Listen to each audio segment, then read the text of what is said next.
El presidente más pobre del mundo. One of the show's hosts and screenwriters donates about 90% of his meager salary and works in a vacant lot with an old typewriter. L'unica proprietà dichiarata di questo sceneggiatore è una rondinella dell'82 nella quale porta gli scherzi ai redattori. Pour ce jeune monteur, monter peu et vendre sur le marché n'est pas synonyme de pauvreté comparé à une production de masse utilisant des techniques peu humaines. Nada na aparência deste homem poderia indicar que alguma vez pegou em armas para obrigar as pessoas a rir de suas piadas. Hoje parece ter esquecido que algum dia lutou por um humor mais justo para todo mundo. それの3本足ネズミと一緒にこの脚本家ディレクターは市役所職員から借りた墓場の中で笑い話を書くのである。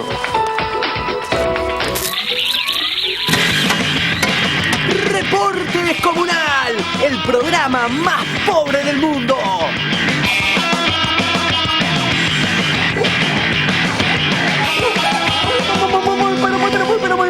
Muy buenas noches tengan todos ustedes aquí. Quien les habla es Leo Lagos y mi nombre es Ignacio Alcuri y esto es Reporte Descomunal, nuestra edición número 556 que hemos comenzado en este instante. No confundís a la gente, nos das otras identidades. Hagas lo que hagas, no podrás con la alegría que tengo por dentro por dos grandes razones. Una, ayer ganó Uruguay, sí. Pese a que tenemos la vino tinto puesta. Pero esto es solamente de utilería, nosotros somos orientales. Y por fin llegó la cordura, la mesura, ya estamos todos comprando los plasmas para ver el Mundial. Y lo segundo es que por primera vez... Algunos se los habían conseguido. Bien, sí. Por primera vez tenemos en los estudios de Reporte Descomunal a un presidente de la República. Le damos un fuerte aplauso y una bienvenida al doctor Julio María Sanguinetti. Bienvenido. No sé si le gusta el humor de noticias, Sanguinetti. El humor siempre es bueno. El humor siempre es bueno. Ya, tenemos bendición para hacer el primer bloque. Entonces, vamos ya mismo a los titulares, que es lo más importante de la jornada. Ahora noticias y luego estaremos conversando con el expresidente de la República, doctor Julio María Sanguinetti. Esto no es... Uruguay le ganó a Venezuela ayer por las eliminatorias 1-0 y vuelve a estar con chances para clasificar al Mundial. El partido se podría haber ganado por más goles si Forlán hubiera entrado a jugar. ¿Ah, cómo? ¿Estaba? ¡Desconfianza! Ahora vean esto. Los jugadores de la selección no confiaban en que iban a ganar. ¡Miren! Todos antes de entrar le dan un beso de despedida al maestro Tavares. No sean malos, hay maestro para rato. O sea, hasta el próximo partido. ¡Orgullo! Pese a la mala televisación del encuentro, la Celeste no solo ganó convirtiendo más goles, sino que al final armó tole y atendía a los venezolanos que estaban calentitos. Así da gusto. Me gusta cuando la Celeste gana y encima pega, como los viejos tiempos, como la de Obdulio, como la de Mazurkevich, como la de... esta noticia y alguna cosa más, ya mismo en Reporte Descomunal. Y ahora sí, con toda la información de la jornada, el escritor de más de 6 libros de cuentos, el señor Ignacio Alcuri. 6:30. Un hombre y una mujer fueron detenidos en el puente internacional San Martín al intentar ingresar a Argentina con 2 mujeres indocumentadas de origen chino. Las autoridades sospecharon por la dificultad con la que caminaban con las mujeres escondidas entre sus ropas. La sesión de la Cámara de Diputados que ayer trataba el nuevo impuesto al patrimonio fue levantada minutos antes de las 20 para que los representantes presentes en sala pudieran ver el partido de Uruguay frente a Venezuela. Bien hecho. Hay más chances de que Uruguay pase al Mundial que de que el impuesto al patrimonio pase a la Suprema Corte de Justicia. Más o menos. La victoria de Uruguay por 1-0 frente a Venezuela lo devolvió al 5º puesto de las eliminatorias y ahora la clasificación al Mundial de Brasil depende de sí mismo, que es lo peor que le podría pasar. Uruguay tiene más chances de clasificar si depende de equipos mejores. No seas contra, estamos en un momento álgido. Leo Lagos. Hay gran enojo de parte de la oposición y ciudadanos honrados al trascender que el Banco República le pagó $150.000 al exsecretario de Presidencia Gonzalo Fernández por su asesoramiento para el aval de la empresa Cosmo. No es para enojarse, no la hará Pluna, pero por lo menos Gonzalo Fernández vuela. Y cobra esos pasajes. Bueno, también es un ave, ¿no? Siempre fue. El Senado aprobó de forma unánime el proyecto contra el bullying para prevenir el maltrato psicológico, social y físico en centros educativos. La unanimidad se logró luego de amenazar, golpear y destratar a los senadores que no estaban de acuerdo. La idea de realizar controles antidoping a los legisladores ha generado reacciones. Por ejemplo, del diputado nacionalista Gustavo Borsari, quien demuestra dominar el tema a la perfección. Lo vemos. Si se tomara esta medida habría que hacerla general para todos aquellos que tienen responsabilidades. Y no solamente respecto de análisis respecto a las drogas, blandas o duras, sino que yo lo extendería al tema del alcohol. Y estos son los grandes ilustrados y valientes que nos gobiernan. Borsari, si vas a hablar de drogas, deberías saber que el alcohol es una de ellas. No debe haber un libro del año 20 en adelante que nos diga que el alcohol es una droga. Que se pueda disfrutar con moderación, como hacemos nosotros, y otro tema. Un estudio reveló que el constante cabeceo en el fútbol puede provocar una pérdida en la capacidad de memoria, lo que explicaría por qué Lugano cada vez que lo hace no se acuerda dónde está el arco. Malo. Burlarse un jubilado. Las pedreas a ómnibus en los accesos a Montevideo preocupan a la compañía de transporte. Incluso el Ministerio de Transporte y Obras Públicas debió suspender obras en las rutas 1 y 5 por las agresiones que sufren los obreros. Más que nada de mujeres que pasan y le dicen cosas como: papito, está más fuerte que sopa de ajo, o sacaste el casco que te parta al medio, o solo te falta cagar el galope para hacer No. Voy a crear un cargo especial para que deje de conducir el programa y gane más. El Papa Francisco reconoció la existencia de un lobby gay en la curia romana. Aún no se sabe si lo dijo por un grupo de presión o por el hall de la iglesia decorado todo con hombres desnudos. Miguel Ángel, Leonardo. Ay, el presidente José Mujica inauguró hoy la segunda planta de biodiesel de Alur. Todos celebran que la tierra, en lugar de ser usada para generar alimentos para los pobres, sirva para hacer combustible eco-friendly para los que tienen autos. El mío es un híbrido. Jiroemon Kimura, de 116 años, y Lugo Mason, de 127, eran el hombre y la mujer más viejos del mundo. Pero fallecieron esta semana y ahora el récord está en manos de Misao Osaka, de 115, y James McCaubrey, de 111. Cuídense bien, porque históricamente los que logran ese récord la quedan al poco tiempo.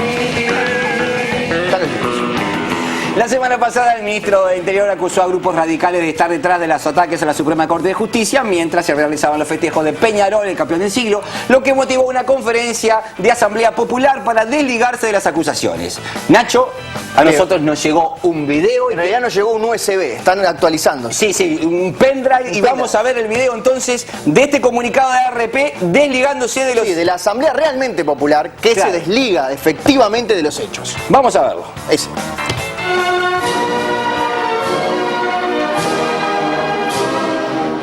Buenas noches, blanditos. Nosotros somos ARP, Asamblea Realmente Popular, el sector que se separó de Asamblea Popular por entender que esta traicionó los verdaderos principios de izquierda y que es más de lo mismo, que es igual a los otros 4 partidos tradicionales. La semana pasada se dijo que Asamblea Popular, ese sector que era izquierda pero pasó a ser la nueva derecha, arrojó piedras y produjo destrozos a la Suprema Corte de Justicia. Desde Asamblea Realmente Popular queremos decir que eso es una calumnia infame, porque los de Asamblea Popular son unos blanditos, incapaces de levantar una piedra para atacar a la justicia corrupta de este país, porque están muy ocupados subiendo sus conferencias de prensa a canales imperialistas como YouTube, derrochando en su capitalismo salvaje hasta 50 pesos de cibercafé para mandar sus comunicados de prensa, escribiendo grafitis lindos en la Suprema Corte. Blanditos de Asamblea Popular, pintando paredes podés hacer casa pueblo, pero no la revolución. ARP anuncia que va a iniciar acciones legales contra el gobierno, al que le exige que aclare que Asamblea Popular no tuvo nada que ver con los destrozos, porque eso es insultar a la ARP, el único sector de izquierda del país.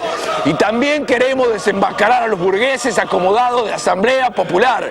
Esto decían en su conferencia de prensa la semana pasada y lo vemos a continuación.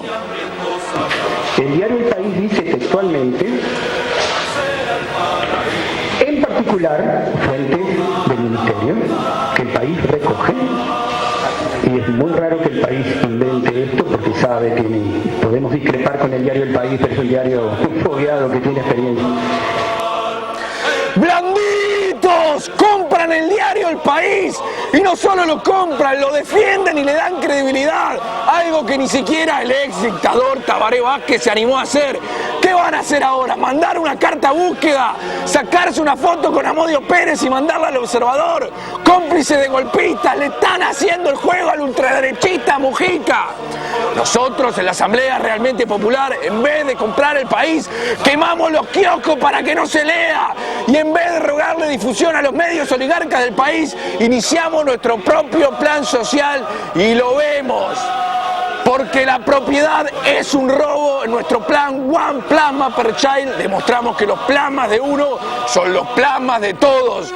Nos despedimos hasta un próximo comunicado. Acompañen a la izquierda y denle la espalda a todos los partidos de derecha del país, es decir, a todos los partidos.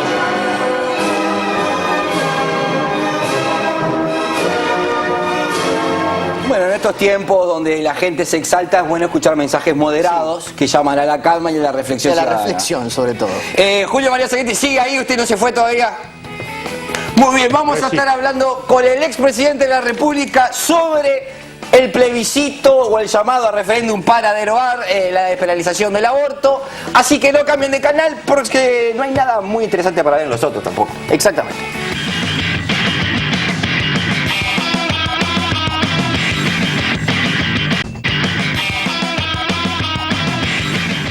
Y aquí continuamos el reporte de Descomunal. Le damos la bienvenida a Julio María Sanguinetti, el primer presidente en visitar nuestro estudio. ¿Cómo está? Muy bien. Estoy debutando entonces. Sí, bueno. Ya debe tener unas cuantas entrevistas arriba. Algunas tengo. Lo hemos invitado porque usted publicó una especie de artículo, de ensayo, como los que hace habitualmente, defendiendo esta ley que despenaliza el aborto. Y de repente hubo una gran cantidad de reacciones, gente que decía cómo el doctor Sanguinetti está apoyando esta ley. ¿Usted es consciente de que así como los que están a favor de penalizar el aborto utilizan al expresidente Tabaré, los que están a favor de la legalización o de la despenalización utilizan al expresidente Sanguinetti? Bueno, esa dicotomía se ha dado ya desde el periodo pasado, cuando el Parlamento aprobó una ley y el presidente Vázquez la vetó. Bueno, yo estaba en la línea de defender la ley y de modo que me tocó también enfrentar el veto, perdimos y ahí quedaron las cosas. Bueno, y hoy se plantea de nuevo ya con una ley aprobada, sin veto, y en consecuencia aparece este recurso de referéndum contra la ley, referéndum que no acompaño, porque defiendo la ley. La ley no es perfecta, la ley es discutible, yo creo que hay que esperar un poco la experiencia a ver qué pasa con ella, pero derogarla es retrotraernos al viejo asunto, o sea, a la penalización, la estigmatización de la mujer, el aborto clandestino y todo lo que ha significado esa vieja prohibición, ese viejo estigma del delito. La primera cosa que me parece que a la gente hay que decirle, esto no es un debate a favor o en contra del aborto. Si no es algo que alguien... No, el aborto no lo defiende nadie cree que sea un mérito, nadie cree que sea algo agradable, nadie puede en su sano juicio pensar que una mujer que enfrenta esa situación, que es dramática para ella, y a veces a los hombres nos cuesta ponernos en esa psicología y en esa situación, porque es un episodio dramático, en que tiene que luchar el sentimiento por un lado de su instinto maternal que toda mujer tiene y por el otro lado su necesidad que le impide sentir que puede ser una madre consciente, responsable, ¿no? Por razones económicas, sociales, las que se quieran. Entonces es una situación muy penosa. Entonces nadie está diciendo el himno al aborto. Esto no es a favor o en contra del aborto. O que el aborto sea la técnica anticonceptiva. El tema es si el aborto va a ser delito o no. Y si es delito, vamos a perseguir a la mujer como se la ha perseguido y ambientar en consecuencia todo lo que se genera al margen de la ley. Ese es el debate. El debate es si queremos realmente que aquello que es pecado para alguna gente, lo respetamos, pero aquello que sea pecado para alguna gente, tiene que ser delito para todos. Y eso es lo que discutimos. Exacto. En algunos países se ha impuesto, en algunos países en algún momento ocurrió en China, ¿no? Se impuso el aborto como medida limitativa de la natalidad. Bueno, eso es una barbaridad, un desborde del Estado. Del mismo modo nos parece un desborde del Estado que impida el desarrollo de una práctica aceptada en el mundo entero en esa situación y en esas condiciones. Es decir, negándole a la mujer el derecho realmente a ejercer una maternidad consciente, basada en su voluntad y en su querer. Usted habló de pecado, pero por ejemplo el doctor Tabaré Vázquez 2x3 invoca criterios científicos para decir que siempre hay vida desde la concepción. Hay una cosa que a mí me resulta siempre muy particular, porque Tabaré Vázquez vive hablando de Carl Sagan, y Carl Sagan tiene en su libro que se llama Miles de Millones, que se puede conseguir en cualquier librería, un artículo donde establece cuál debería ser el límite donde se puede interrumpir un embarazo con criterios muy científicos, y lo fija entre la semana 12 y la semana 14 más o menos. ¿Tabaré Vázquez miente científicamente o no? Justo es el único libro de Carl Sagan que le faltó leer. No juguemos con las palabras. Que hay vida, no hay duda. También un óvulo es una expresión de vida. Un espermatozoide es una expresión de vida. Y en una eyaculación hay muchos espermatozoides, muchos que son expresiones de vida que mueren ahí mismo, digamos. Claro. Y hay uno solo que sobrevive, digamos, ¿no? Es decir, que son expresiones de vida, no hay duda. Pero no confundamos una semilla con un árbol. No es lo mismo una semilla que un árbol. Claro, y el tema es otro. El tema es cuándo es que tenemos una persona humana. De ahí viene el debate. Esa expresión de vida, ¿cuándo empieza a ser una persona humana? Es decir, alguien con conciencia y voluntad capaz de asumir derechos y obligaciones. Y ese es el punto. Ha defendido muy bien esa semana 12. Y ahí yo lo que digo es que los plazos tienen cierta arbitrariedad siempre, o cierta convencionalidad. Lo que está claro es que no hay en el mundo el registro de un caso en que un embrión de menos de 20 semanas haya sobrevivido. Quiere decir que, con prudencia, la mayoría de los países del mundo occidental, los afines a nuestra cultura, a nuestra civilización, han despenalizado el aborto. 14 semanas en España, 12 en Francia, 20 en Inglaterra, en fin, Estados Unidos tiene límites aún mayores. Es decir, todo el mundo ha ido a esa despenalización, no porque se hayan enloquecido, ¿no? Ni porque haya ni siquiera una actitud, digamos, contraria a las religiones. Son países mucho más religiosos que nosotros y con estados más afines a la religión que nosotros, salvo Francia, que es el más parecido desde ese punto de vista. Sin embargo, han establecido claramente que, desde el punto de vista de un Estado liberal, hay una colisión eventual de derechos entre el derecho y la libertad de la madre a asumir su maternidad como un derecho y asumirla responsablemente, y por el otro lado los eventuales derechos que pueda llegar a tener ese embrión, ese feto, que luego podrá ser una persona humana. Y mientras estamos hablando de antes de las 12, 14 o 15 semanas, estamos hablando de alguien que no tiene capacidad de sobrevivencia. Si usted dice que ese embrión, si se saca de ahí, se trata de cultivar, digamos, como... No es una persona humana, ahí está el tema. ¿Es una potencialidad de vida? Sí. ¿Y que es una lástima que ocurre? También. ¿Y que es una frustración? La primera frustración la siente la mujer que hace eso, no hay duda de eso. Ese no es el tema. Y si además de esa pena, de ese dolor, entonces hay que poner el estigma, y hay que poner el delito, y hay que poner el juzgado, y hay que poner la policía, o poner toda la clandestinidad que al final se desarrolla al margen de la ley. Pero mencionaba lo de Estado liberal, y salvo algunas medidas de los últimos tiempos, el Estado, o incluso tuvo otras que van como en contra de esa idea, porque parte de la legislación del cigarrillo, más allá de que el tema de los espacios cerrados a mucha gente le haya parecido muy bien, es como meterse dentro de lo que cada persona tiene la intención de hacer en toda su libertad. Entonces, ¿qué tan liberales somos nosotros como para tomar ese tipo de medidas? Bueno, primera cosa, Estado liberal quiere decir que se basa en el respeto a las libertades. Toda libertad se detiene frente a la libertad de los demás. Todo derecho tiene límite. Ni aún la vida es un derecho absoluto. Por algo todos los códigos del mundo establecen la legítima defensa. A mí me atacan, tengo derecho a defenderme, y si mato a quien me agredió, bueno, sí, cobré una vida, ¿no? Pero, sin embargo, en ese caso no hay una penalización. Quiere decir que, bueno, eso ya es otra cosa, pero digamos en la vida civil normal. Sí. Es decir, que no hay derechos absolutos. Todas las libertades tienen su límite. Y ahí aparece otra noción que es muy, muy cara a los que una vez estudiamos derecho, que es el orden público. Es decir, las libertades llegan hasta donde se choca con el derecho de otro o se altera el orden público.